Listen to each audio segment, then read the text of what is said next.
bonus episode features an interview with Dante Aubain, award-winning director of the Alpines and Polaroid. I've got Dante Aubain on with us now. He directed The Alpines, which was our first feature film submitted to IndieEye Film Awards back in February of 2021. Dante also submitted a short film called Polaroid for the September edition of IndieEye Film Awards. And for both submissions, Dante earned Best Director for these films. How you doing, Dante? I'm doing very good. How are you? I'm excellent. Can you tell the folks a little bit about yourself? Sure. I'm Dante Aubain. I am 28 years old, and I currently live in Jersey City. I'm a freelance filmmaker, day and night, and I just came from managing a restaurant. Now I work customer support spare time to fund my filmmaking career. And that's pretty common, I guess, where a lot of folks are working their regular jobs, dreaming of doing these passion projects and working in filmmaking professionally. When did this start for you, this desire to make films? When did it really, I'm going to tell you when I think it started. So this is a story my dad always loves to tell. So, when you're like a kid and most kids they have that special toy that they always want to carry around with them and they want to bring it with them in the car. I didn't do that. I used to bring a Lion King VHS, and that's what I would carry around with me, and I would just study it. I don't know what 3-year-old me was reading because I didn't know how to read, but he said that was my thing. It was always a Lion King VHS or a Beauty and the Beast, and I would just stare at them. And that was probably when it first really started, was like, how do I get ideas into this little box at the time?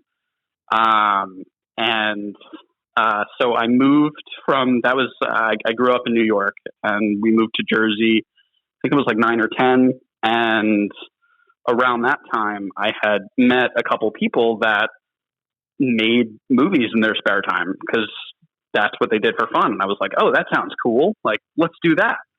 And we're not talking like movies. We're like kids with a Sony Handycam. Sure. Just making, short, fun videos that kind of have a story. Right. And I was like, oh, this is cool. Like, I love movies. I never thought about making them, or maybe I did, maybe I didn't. I don't know. But that was where it first really started, I guess. And then I took that through to high school, and I was lucky enough to live in an area where my high school had a performing arts program. So I had auditioned for that, got in, and spent the next 4 years with a really awesome teacher who I still credit to teaching me everything that I know. So Mally Corrigan seems to be fairly instrumental in you becoming a filmmaker. How did you meet up with Mally? So Mally and I also went to high school together.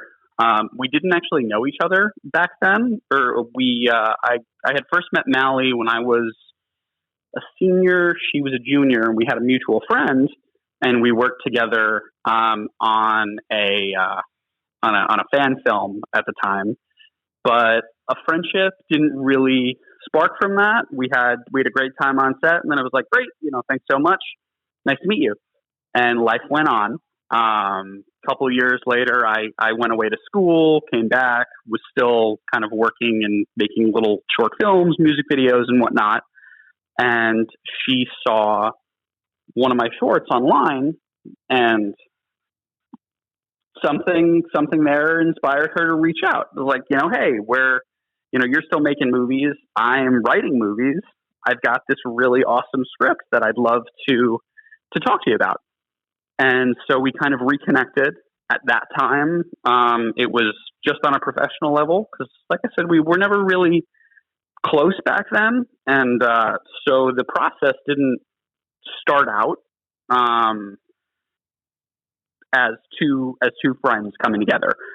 And that all came later.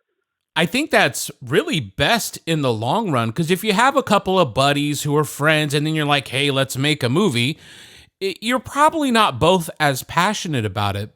But when you have individuals such as yourself and Mally who are independently very passionate about creating, and then you come together and things work out, I think that builds a very strong bond, and you both know that you're serious, and you have an incentive to develop a working relationship that then just becomes a good friendship. And it seems like that's worked out really well for you two.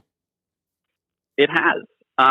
Like I said, we started off totally professional, and also secretly getting on each other's nerves every day, because we both had some pretty strong egos to kind of get over going in. And like I said, we weren't so close. So the beginning, it was a little rocky because we had two very conflicting personalities and ideas, but in the long run, I think we both still respected one another's thoughts because we kept going with the project and kind of worked through those early on kinks. And I'm thrilled that we did, because I'm very proud to say that she is my closest friend today. And we've continued a very active working relationship ever since. So I would agree. It was all worth it. And just to catch everyone up, Mally Corrigan wrote The Alpines. She's also in The Alpines. She was doing makeup. She's producing. I mean, this is her baby, and she brought you on. So when you read the script initially, what did you think about it? Ooh, my first initial thoughts. They were very simple. Yes. I knew probably 20 pages in, I was like, wow, this is different. You know, it had a very familiar tone to other films that I had worked on, and it was, that's what really caught my attention was just the tone of the overall script, the dialogue, the characters that were kind of being introduced very early on. It was a slow burn psychological thriller. And I love projects like that. I don't believe in starting a film with an inciting incident all the time just because people's attention spans have gotten shorter. So it was very refreshing to kind of see something that had to marinate a little bit and get the ball going slowly, but all kind of build up to this crazy climax that like really wowed me upon first reading it, because it went a place that I really wasn't expecting it to go. And that's what really drew me to the project ultimately, was the last like 20 pages. Yes, I believe you guys really nailed it there. And I also found it refreshing to have this slow burn type of film. And it doesn't drag. It's not slow burn as in, okay, when is something going to get started? It's always asking new questions, answering questions, and making you wonder what's next. So it's so well done from the writing and the directing that it blew us away. And it was such a great experience for our first month in this experiment that was IndieEye Film Awards, to get something so entertaining. And it really motivated us to keep going and keep looking for gems like this. Hey, thanks for submitting. That was awesome. Of course. Thank you for the award. So, and this film got a bunch of awards from us in the first month, and we just couldn't help it. But we had Best Narrative Feature, Best Director, there was Best Actor, Best Supporting Actor, Best Ensemble Cast. It really made a difference in how we were moving forward and actually engaging with the filmmakers themselves, because you and Mally were the first people that we spoke to personally about your films and your projects, and it let us know that, hey, people are interested in this kind of stuff, and we didn't know if anybody would actually care if we gave a film an award. And it was so nice to see everybody from that first month be very grateful and see that it's motivating for filmmakers to, we're not Sundance, we're not Tribeca over here, but we are trying to recognize these indie films that might get, not seen or forgotten or lost. And you have the Alpine streaming now on several different platforms. And that's a huge accomplishment. Everybody who's setting out to make a film wants to achieve at least what you did. And you did that on your first feature. So that's a huge accomplishment. Thank you. You are welcome, sir. For your pre-production process, after you've read the script, you've committed to making the film, how are you preparing to go out and shoot the Alpines? In the very beginning, so pre-production took place almost entirely in my parents' basement. Because I was still living at home. Like I said, I was working at a restaurant. Mally was also working at a restaurant, living at home. So it was a lot of just like late night basement talk after work. We'd get out at 11, 12 o'clock and then spend 3 or 4 hours just shooting the shit and talking about what, looking for locations and kind of going over casting. Mally does something that I'd never done before, but it was very helpful to me visually to kind of understand what her initial idea was for every character. But she put together these mood boards that, like I said, really helped flesh them out just on paper before we found faces and all that stuff. That was a process that I found very interesting, was watching those things come together. Mm-hmm. So we spent a lot of time on that. A lot of time on Airbnb and Vrbo looking for locations. All the really like cheap, low key ways of making a film. That's how we did it. Because there was no money to be had. There was no money to really put it all together. We were just two people with a drive and a dream, and it was like, we can do this. We'll find a way to get some funds together and let's make this movie. Were you apprehensive about any potential problems before you started shooting? Yes. So it was a big cast for me. Very, like I said, we were making a movie or preparing to make a movie with virtually no money. And it was, it's an ensemble piece with 7 main cast members. And for me, that was scary at first because I'd never really tackled a project with so many important characters that were going to be in the same room at the same time, so to speak. Right. So that was something that was challenging for me going in was, okay. Well, first it was, my thought was that's a lot of coverage for what will probably end up being a very short shoot. So that was a little nerve wracking. And, it's not, if, for viewers out there that haven't seen the film, there wasn't an expendable character in the bunch for a very specific reason. So there was no way to condense one character into 2 characters and vice versa to try and like limit those things. So that was something that was definitely going to be a challenge for me. Also, it was, I think the first, not the first draft, our shooting script was around 120 pages. So going in knowing that's 120 pages, how many days are we going to be able to break this down into? And I remember there was a moment where I had asked Mallory that question, and how long do you expect this to take? What do you think? And she's like, maybe 6 or 7 days.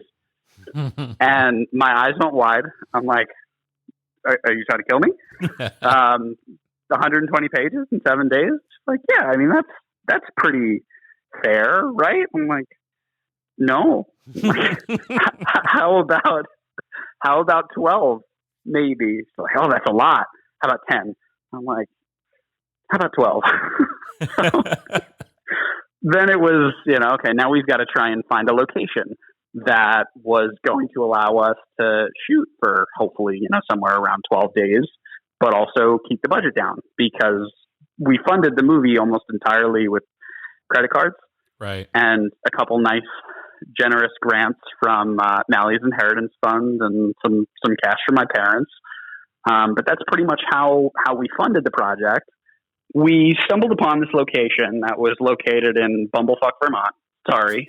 I've never been to Vermont prior. I was like, where is this? How far away is this? Like, oh, it's like 7-8 hours. I'm like, cool. So we took a drive really out to the middle of nowhere, and we find this house that on paper looked nice. On the outside, it had some kinks that we were worried about just visually. It wasn't the location we would have picked if we had thousands upon thousands of dollars to choose from, but it had character. The owner was amazing, and he was so kind and so interested in the project.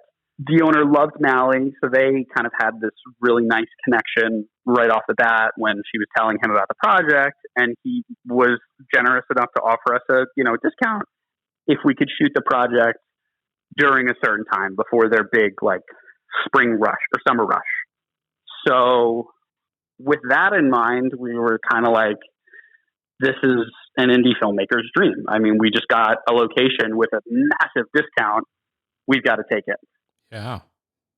It also kind of caused a big problem for us early on, or what we thought was going to be a big problem. But we were planning this whole time to shoot the film in late, maybe mid to late July. The shooting dates that we ended up securing were I think it was June 6th to June 20th. So we pushed everything up a month. So that could have been a make or break for us, that month that we were sacrificing to shoot this. Right. And I mean, do I think that we experienced some challenges because of that? Definitely. But I don't know if I'd really have it any other way because we're here, I mean, the film is made, it's done, it's out there. So ultimately every choice that we made led us to right now. And I'm happy with right now. And you should be. And I think we fear and we want to avoid challenges and problems on set. And it's always great to try to mitigate the potential issues. But having some experience myself, it's really those challenges and obstacles that come up which make us better directors and filmmakers, because it's a muscle you have to exercise of mitigating problems and making compromises and adapting and trying to overcome those things that we cannot foresee. And I imagine there had to be so many of those moments for you, because this is not a large house. It's not the set you used or the location you used. It's not a big house, and it seems much bigger on screen than it was in reality. And so that was managed really well, but you've got 7 cast members plus a minimal crew in this one house trying to make a movie. So that had to be extremely difficult. You have a ticking clock. You only have the location for so long, all of these personalities to manage and everyone's shooting time to manage. It just seems like it would be quite the proving grounds for a young director. So I think you came out of that being so much better than you went into it. And that really proved with Polaroid, which we'll talk about in a bit, even though Polaroid it seems like that was a much more manageable situation. Can you talk about how you felt in the moments of production? Did you feel the pressure? Did you have those euphoric feelings of filmmaking? You're there, you're doing it, you're making it happen. And how did you balance the problems with the enjoyment of filmmaking? So this is, it's very unfortunate to say that a lot of the production time I struggled through those moments.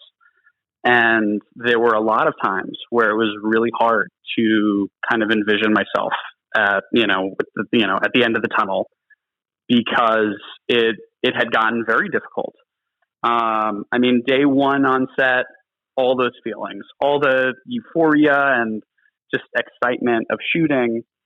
And then day two, I experienced some kind of allergic reaction to something from shooting outside, and spent day three in the ER. So that's kind of how the production started for me, which set us back tremendously right from the get-go.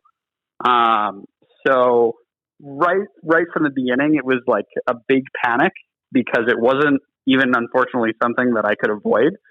My face had kind of like blown up, and they had to put me on some kind of, I think it was prednisone to kind of cool down the allergic reaction. So I was like taking that for the majority of the production, because I could barely feel my face.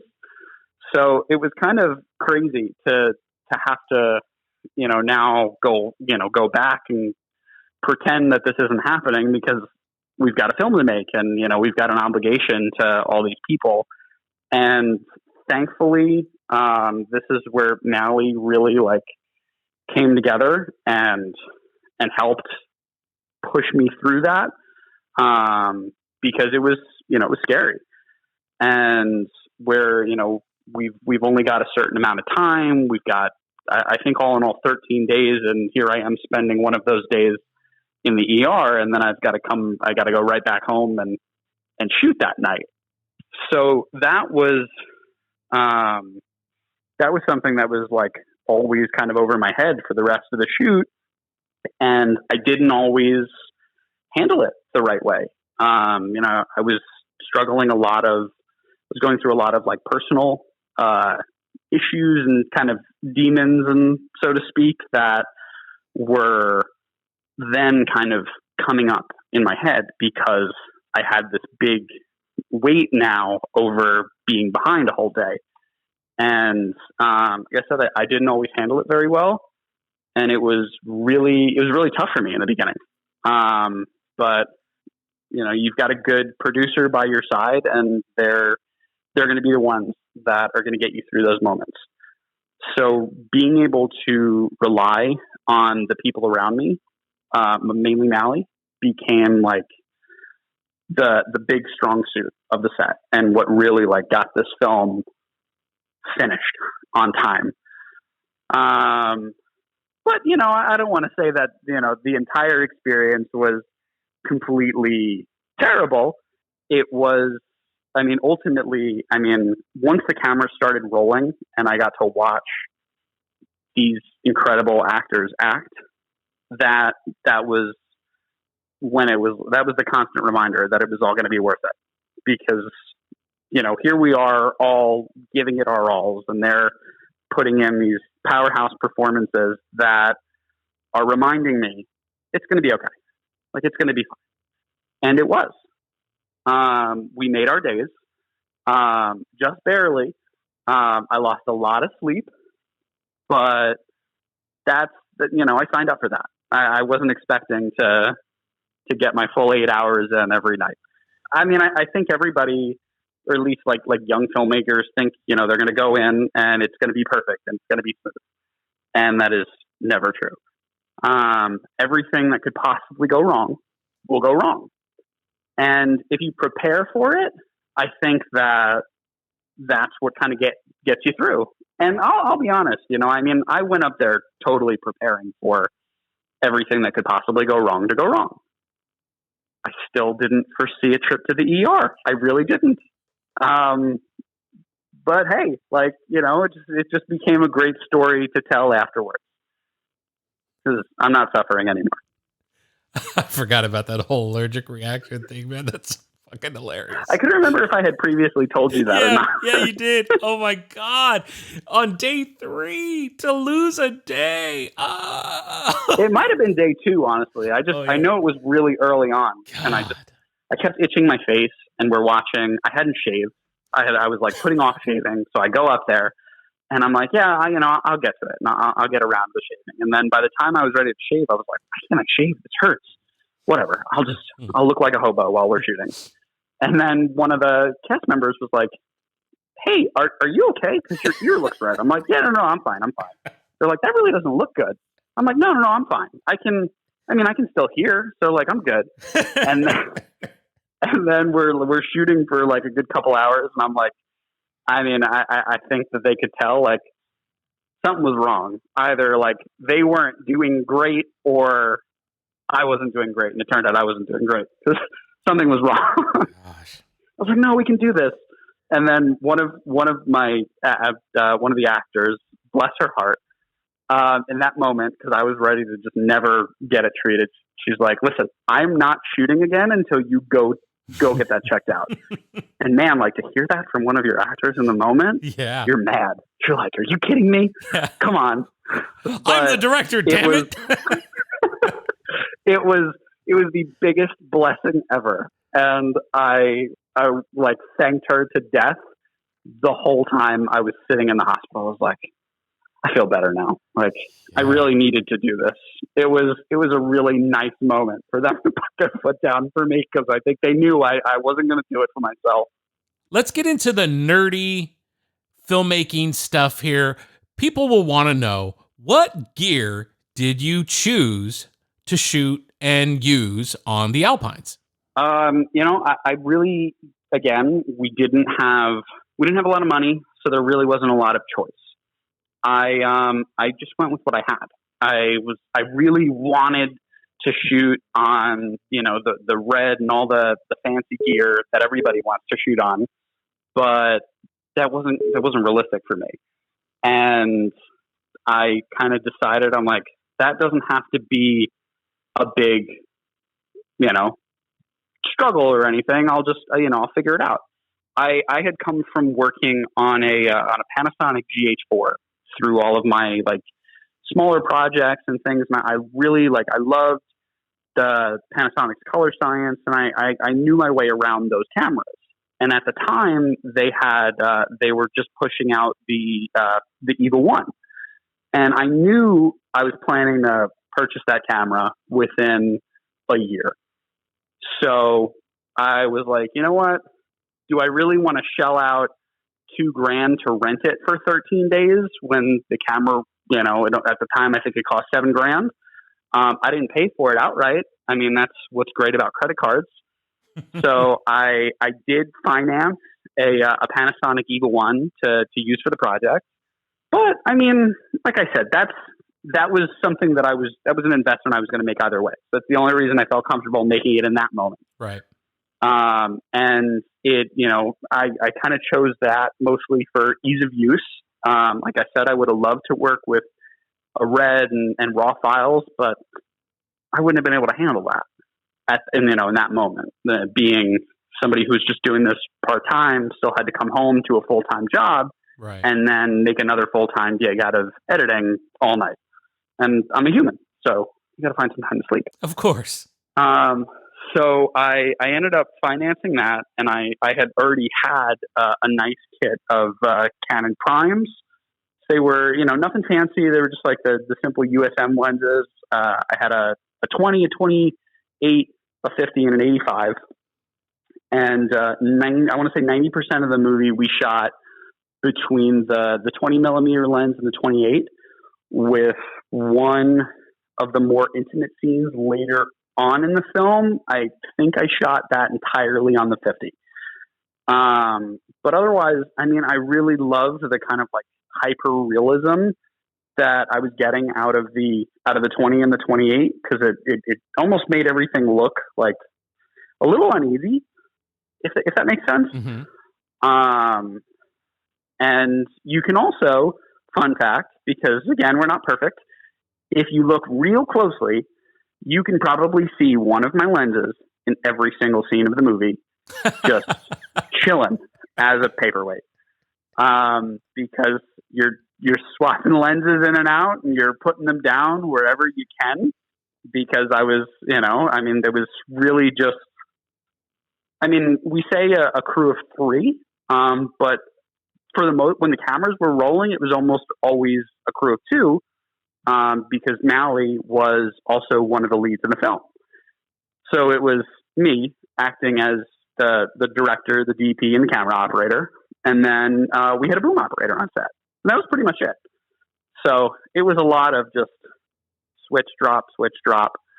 And yeah, they made it into almost every scene. And then as far as, lighting, believe it or not, 95% of the film, we just shot with available light because I didn't have the time for fancy setups and whatnot. Right. That was another draw of the location. We had a lot of windows, so there was going to be a lot of natural light, which was nice. It wasn't nice when we were trying to shoot, scenes in the middle of the night, but we're trying to shoot them in the middle of the day because we have to, because then we had to black out all those windows, which we just did with garbage bags because, indie filmmaking. Sure. That's DIY. It's all we could do. But that was kind of another draw to the EVA 1, which was really nice because it had a dual ISO feature it's like an 800 and then a 2500, which really came in clutch, knowing that I was probably going to have to shoot most of the film with just available light. And I did all the fancy stuff and the look. I did that in post. And, did I want to do it that way? No, but that was one of those struggles that I decided, rather than roll my eyes and get frustrated about every single day, I embraced it. And I found a way to make that work for me. I really didn't use any other gear. I shot most of the film just on a shoulder rig, like a super cheap one, just like one of those like $200 off-brand ones, because it's all I could afford. Well, it's all you need. That's all you need. Yeah. I'm much more of, which I'm sure you noticed when we talk about Polaroid, it had a totally different look. Because if I had all the money in the world, I think I would have shot the Alpines entirely on dollies and tripods and all the classics. I'm not a big like handheld and shoulder rig kind of a guy. So that was, we were talking about struggles before. That was another big struggle that was really hard for me to embrace because that was tough for me to overcome that look. But I embraced it because I had to. We wanted to make the movie and we did it. And ultimately, like, I don't regret that choice looking back because I learned a lot from making a film that way. And you certainly have to adapt to that situation because you're in this house that this is not your house. You don't know how things are going to look inside of your lenses and on your screen. So I'm sure that while you're shooting the Alpines, you're trying to figure out what works best for this scene. And you can really only do that on the fly. You can't plan out and block when you're against the clock and the conditions are so variable. So I think you adapted and that really actually well.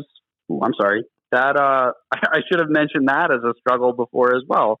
We only got to see the location one time before accepting that's where we were going to shoot. So I saw it, we booked it, and then everything it was just kind of like pictures for reference, but I really didn't have the whole space mapped out. So I had to do a lot of what you were just describing on our shoot days. What about for capturing? I had day one to take a look. Oh, sorry. What about for capturing audio? How did you manage that?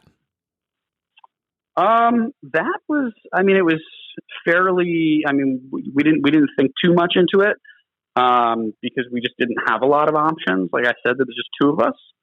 So, it was just one, boom operator. We shot the whole thing just with a shotgun mic. We didn't have any like bobs or anything to mic anybody up. And for the most part, it was great because we really were in the middle of nowhere. So there wasn't a lot of outside sounds that we had to worry about. The things that we did learn, I think, on night one. So what was really nice about the house and really, it looks beautiful on camera, everything is made of wood. The downside to that, everything is made of wood. And all of our cast members were, like we discussed earlier, housed on location. And it really was not a small house. It wasn't a big house. So we learned on night one, while we were shooting one of the more intimate scenes on the top floor of the house, we could hear every conversation, everything going on below us was getting picked up in the mic. Ouch. And to get those scenes done, I remember I think Mally had to ask the cast, hey, we really need you to go into the basement, and even then, please don't speak above a whisper or we can hear you. So that was probably more of a challenge for them, I think, or I would say like an equal challenge. Because for us for shooting and them for rehearsing and running lines in between takes. So that was our biggest struggle with sound. But I mean, for the most part, we didn't, nothing too crazy in post.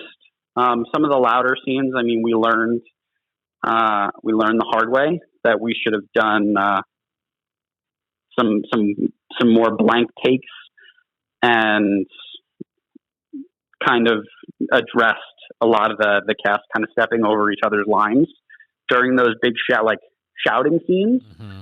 So we ended up having to do a lot of ADR there after the fact. But you live and you learn. If they're not on camera, we should have just said, "Hey, it's okay. You don't have to shout right now." Well, Dante, it's been a huge 2021 for the Alpines. You've won a lot of awards. You're now streaming on multiple platforms. How do you feel about that? Does that make you feel pressured? Are you motivated to do more? What's going on? Thankfully, no pressure. It's all relief and it's all motivation. Like we had talked about some of those struggles and all those frustrations that we experienced over the last two and a half years. Like I said, we shot the Alpines back in 2018, and where we were coming at this on a part-time basis, both Mally and I working full-time jobs, so it was a lot of night editing and weekend editing, and that took us through 2.5, 3 years worth of a process to getting this movie done. And there were times where it was like, will we ever finish? Can we do this? We felt that way during pre-production, during production, and certainly during post. And all of those really, really dark days and nights, like when it was really kicking our butts the most, it was all worth it. Because now it's there, it's out. It is available for streaming. We had an awesome festival circuit. I've honestly lost track of how many awards we've done, and I don't even say that in like a way of bragging. Sure. I just genuinely, I wasn't prepared for as many as we got. And we've such an enormous amount of love that just kept reminding us every day it was worth it. And believe me, like it wasn't all like that. It's not like we got into every festival we submitted to or, got an award, but that's okay. That's part of the process. I mean, we didn't make a perfect movie. I don't even know if a perfect movie exists. Sure. Well, it's personal preference. I mean, I'm sure that somebody would disagree with me, and I would also disagree with myself. I mean, Fight Club, come on. But yeah, I mean, it's been incredible from the start of that process to now, and it's been a big motivator in what to do next.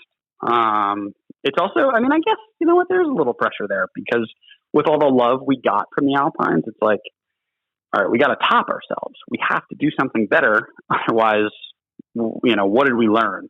Right. So we're really looking forward to that, Mally and I, and she's writing, I'm writing, and we can't wait for what's next. And where can people see the Alpines? What are the platforms where you're streaming? It's on probably 7 or 8, but the big standouts or the easiest ones I would say to find it would be on Amazon. You can also find it on iTunes, Google Play, and I believe we're also on the Microsoft Store. So for Xbox users out there, Very cool. among others. But like I said, those are my top choices. Well, Dante, I have to tell you now, after we've discussed the Alpines, and you realize you're on the IndieEye Film Awards bonus show, where we're talking about our big winners for the year. You don't know this yet, but the Alpines is our narrative feature of the year for IndieEye Film Awards for 2021. So congratulations on that. Thank you. You're welcome. Oh, that's so nice. That's awesome.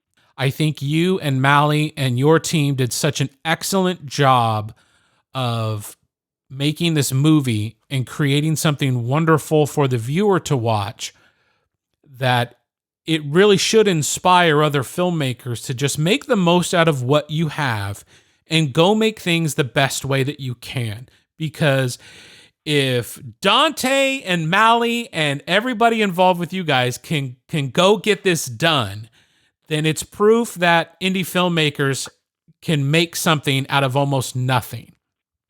Now, you've taken this Alpines experience and you've also created another short called Polaroid, which you submitted, which also won for its month Best Narrative Short. Can you talk to me about the genesis of Polaroid and what influenced you to make that film? Sure. So Polaroid was, I guess that was my direct follow-up to the Alpines, but not in feature form. It was a short. We just spent the last year has obviously been really tough for everybody. And most of that year I spent at home. I was thankful and thankfully still working, but there wasn't much to do otherwise. So it was a lot of nights of binge watching TV and checking out this or that's on Netflix and revisiting old projects or old movies that I haven't watched in a really long time. And one of them that I probably watched, I want to say maybe 20 times over the last 6 months, which is a lot. It's a long movie. But it's Zodiac by David Fincher.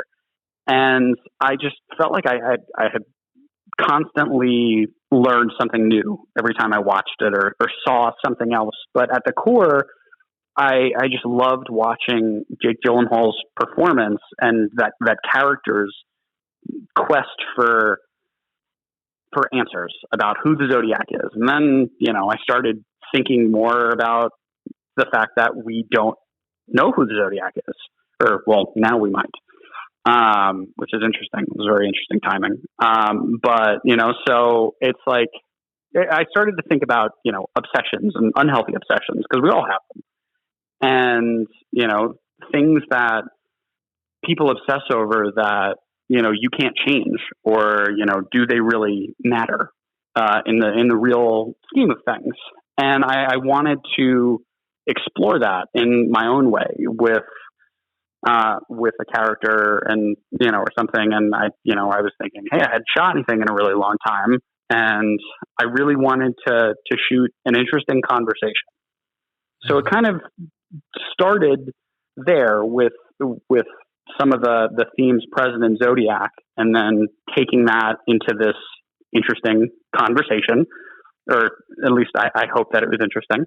So I put together this story called Polaroid. And that's where it all started. But at the core, it's about one character who is so obsessed about this quest for a very specific answer that everything else in his life has fallen short, and he's forgotten about the things that truly do matter while searching for his answers. I mean, does he get them? I don't know. You got to watch it. And your cast, it's minimal. It's just 2 people, but in the same month that you won for Best Narrative Short, these 2 gentlemen also got Best Actor and Best Supporting Actor. So can you tell me how you came to work with these guys? Sure. So the actors, Chris Jenner and Adam Paul Hunter. And Chris, I'd actually worked with a really long time ago, or maybe not a really long time ago. We're talking back in 2013, 2014. We had met on a college project and hit it off, had a great time working together. And we've, he's busy, I'm busy, but we stayed friends. But I haven't seen him in a really long time. Saw that he was still actively working and was like, hey, this would be a really fun time to reconnect. Reached out, sent him a script, loved it, and he was on board. And Adam, I actually met through Mally. Her and him had gone to college together, and they were both in the same acting program. And he came very highly recommended by her. And I trust Mally with my life. So I was like, all right, I gotta respect that. And the first time I had met Adam, he actually auditioned for a role in the Alpines, and we ended up going a different way with the part. But that audition really stuck with me. And I knew, I'm like, I got to work with him soon, because it didn't work out on that project, but that doesn't mean it didn't work out. Right. So I shot him a message. He was still local and offered him the role. And I can't see anyone else in that part. So I'm really happy that it worked out the way that it did. And I wouldn't change the cast for anybody. They were such a pleasure to work with, and their awards are so well deserved because they put on some really awesome performances. And additionally, Polaroid won for Best Cinematography that month. Tell me about the cinematographer you started working with. Yeah, so that's Vincenzo Sinercia. This was our first time working together. Up until this point, I had always shot and directed my own work, but I was looking for a change, especially after the beast that was the Alpines. I really wanted to sit back and focus on directing. And he came highly recommended by my partner. They went to college together. And so we reached out. We had an awesome conversation, always over dinner. Great place to form friendships. Of course. Yeah, he was bringing a lot to the table. He had a lot of really cool ideas, and we seemed to be on the same page about what we were looking to accomplish with Polaroid. But the big hope was, can we start a working relationship from here? And thankfully, everything worked out great because Cenzo is incredible. And the things that I learned from watching him work were very interesting and so refreshing, just to see just the little things that he was thinking about, or, he just had such an interesting eye and a perspective that was completely different from my own, which was really nice to just see that and to be able to comfortably ask him questions, hey, why are we doing that, or vice versa. And he always gave such awesome answers. I'm like, wow, now I'm seeing this totally different now. Just what I learned about light. I know that sounds crazy, but I'm like, wow. So impressed. And we're actually working on getting another project off the ground together very, very shortly. So it's safe to say, I assume, that you enjoy more of the directing than having to be behind the camera and figure all of that out. Absolutely. I wasn't sure how I was going to feel about it from the beginning, to be honest, though. Like I said, I my whole life, I'd always shot my own stuff. So this was going to be a really interesting change of pace for me. But it was kind of also just an exercise to know, like, is this what I really want to do? Because I over the last couple of years, I really wasn't sure, because I have a lot of interests in shooting, directing, and also editing.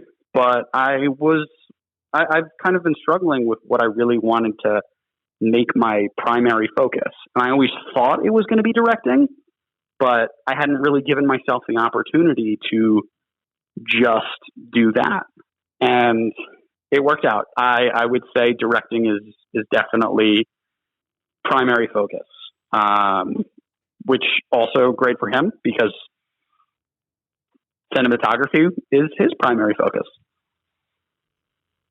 Yeah, it's excellent when we have the opportunity to focus on what we're most interested in and then hire the people who are doing their jobs really well. That is such an important factor into making a good film. And I think a lot of indie filmmakers, when you're starting out, you're certainly used to wearing all of the hats, whether it's because you want all of the control or because you have no help, so you have to do it all. And then it's kind of hard to let go of some of that control because you're believing in your vision and you don't want anyone else to mess with it.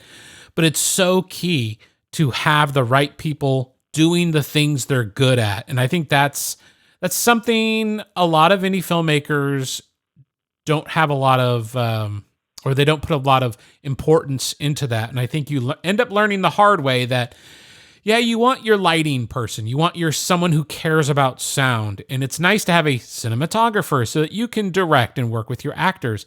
If you end up having to wear all the hats and do all those jobs, then none of those jobs are really done as well as they could be. Something's going to suffer, and it's just so much more stress. So what a cool opportunity that you had to meet him and work with him.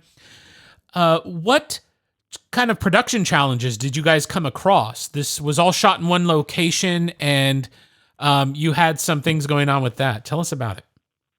Yeah, so it was all shot for one location, and I had written it with the intent on using my own apartment, just to make life easy on everybody. Because this really was, I wasn't looking to make the next Sundance breakout hit or something. I just wanted to, I wanted to make something. I wanted to have fun. Sure. So I had written this small project and, gotten this group together and was like, hey, we're going to shoot in my apartment. And there were a lot of positives to that. I live there, so I don't have to, we're not outsourcing anybody. We're not paying anybody for locations. I'm just paying my rent. But there are challenges. It's a lived-in apartment. It is in an apartment complex. I have neighbors. I had one very special neighbor downstairs who is normally very loud. Thankfully, they were off at an institution that weekend, so we got lucky. I had one less neighbor to worry about. Because it could have been a lot more challenging had they been home, because they would have been very loud. But yeah, we took, it was a 20-ish page script. We shot over the course of one weekend. But it does all take place in one night at night. So I would say probably one of the bigger challenges was shooting during the day, not so much because of light. We blacked out the windows, everything was good, but people are much more active during the day. So during those daytime hours, even though it wasn't necessarily affecting the film visually, that's when we were having most of our noise issues from outside or surrounding neighbors and whatnot. But aside from that, it was probably one of the smoothest productions I've ever been a part of because everybody was just so game the whole time from start to finish. Wonderful. And not to say we were like, oh, work. We never took ourselves that seriously. We had fun. We took our lunch breaks. We watched Superstore during lunch, which Awesome. has been one of my new favorite shows of the pandemic. And we had a good time. And that, so I know that's kind of boring to say, oh yeah, there really weren't that many challenges. That's good. There weren't, which is good because I had a lot of challenges on the last film. So it was really nice and refreshing. And I wish that I had met Chenzo sooner because I would have loved to have him a part of the Alpines. probably would have made that process just a little less stressful. Well, and the film would have looked better because, I mean, let's be honest, you've seen his work. He is really good. Yeah.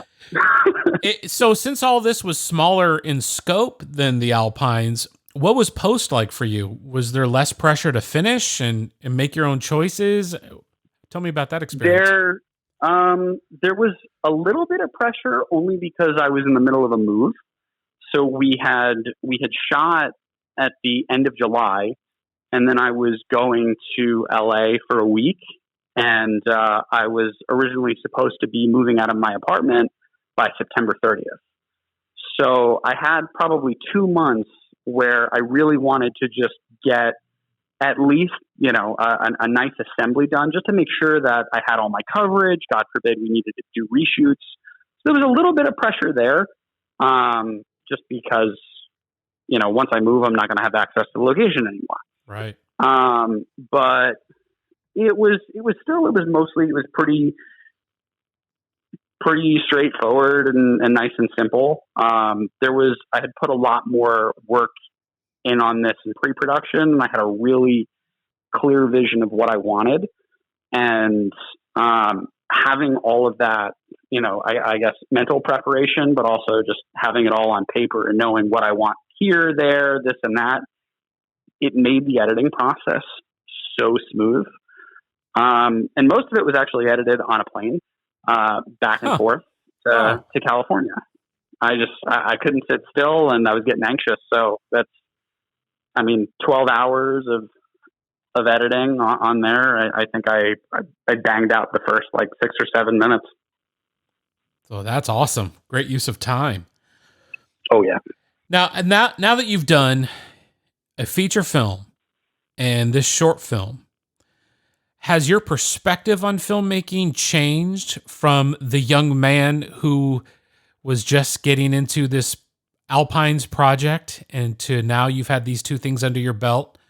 What about you has changed? I feel like I've grown a lot from the Alpines to Polaroid to now as a filmmaker, but also just as a person. I think at the beginning of the Alpines, and I'm sure Mally will tell you, I was much more arrogant, and I had a little bit of a chip on my shoulder going in because I felt like I was a lot more accomplished than I was. And then when we went into production and things started to happen that were out of my control, I was kind of put back into my place of, I'm still a person, and I'm not Martin Scorsese's, I'm not David Fincher. I'm an indie filmmaker with no money, and I need to keep that in my head. And that kind of has helped me grow just as a human, and being on a more realistic level. And I kind of take that realism into every project that I tackle now, and just know what my strengths are, what my weaknesses might be, and preparing for them hands down, has been, that's been a big help with me. And I'm older, so with age comes wisdom. Yes. I guess I know that sounds corny, but I do feel like just with everything that's happened in the last 3-4 years to everybody, not just me, I feel like I've learned to embrace and cherish the little things, and knowing what really matters has really helped mellow me out when things can get stressful on a film set. That's great to hear. Yeah, I think particularly indie filmmaking is a process that will humble you. And if you don't allow it to humble you, and you don't embrace that, you're probably not learning the lessons you need from each project. So yeah. I think these have definitely been valuable experiences for you. What would you tell a young Dante prior to starting the Alpines? Take deep breaths. Prepare for the worst, because the worst will come. it will happen, but it's all going to be okay. I mean, if it feels like a nightmare in the moment, that's okay. I mean, nobody said it was going to be easy. If it was easy, everyone would do it. It's hard. But the rewards are going to be worth that struggle. And you just have to persevere and power through those struggles and embrace them when they come, because they're not going to be the end of the world. But don't let them hinder you from completing your project and knowing what matters. Because that's, all those deep breaths, I mean, you can exhale for the first time, like the first real time when it's done. And you'll know it's worth it. And then you'll get to do it all over again and make something better and just keep working, because that's how you're going to grow.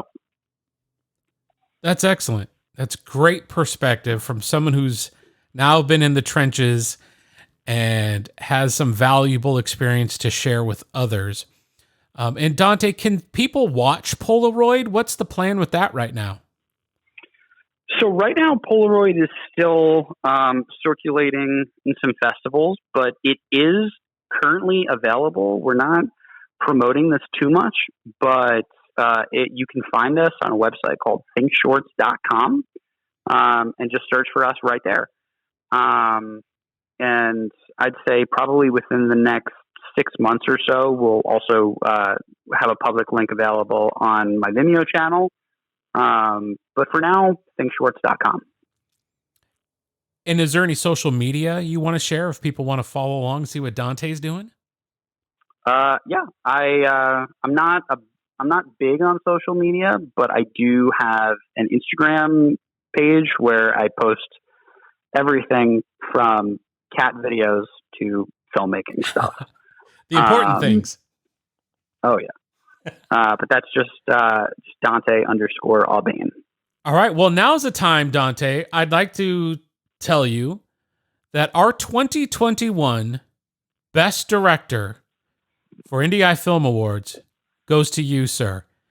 And that is for completing a film that won Best Narrative Feature, and for completing an amazing short film that blew us away, which won Best Short for its month.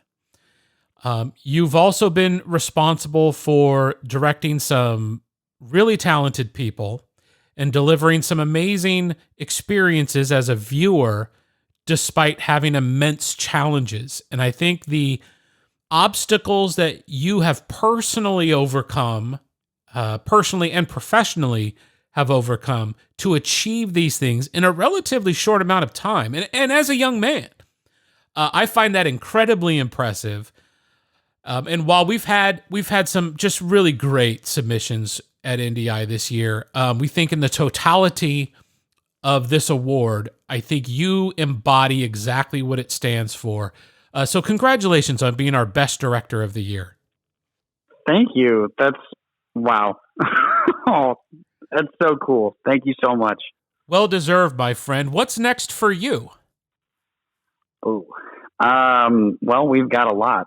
We've got a lot coming, hopefully. Like I said, my producing partner, Mally, is working on a kick-ass, very, very creepy little script for another psychological thriller that we're hoping to get off the ground next.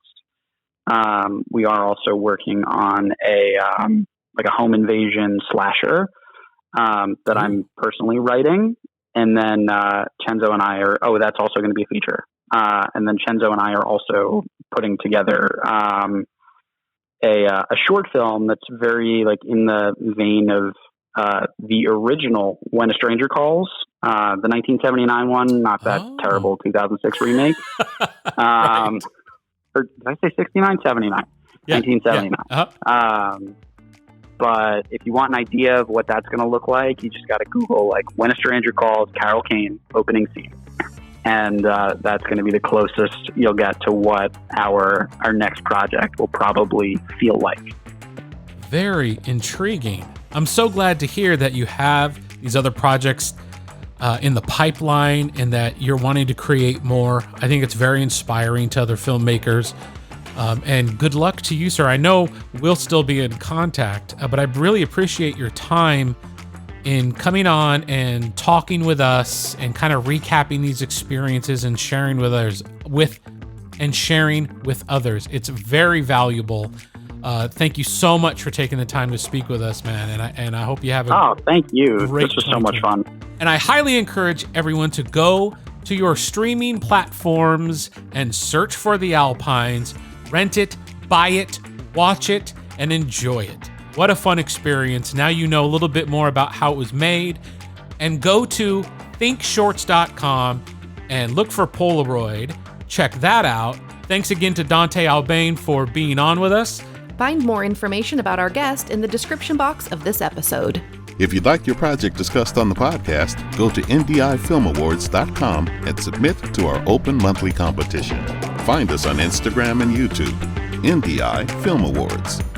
Thanks for listening to this bonus episode of the IndieEye Film Awards podcast.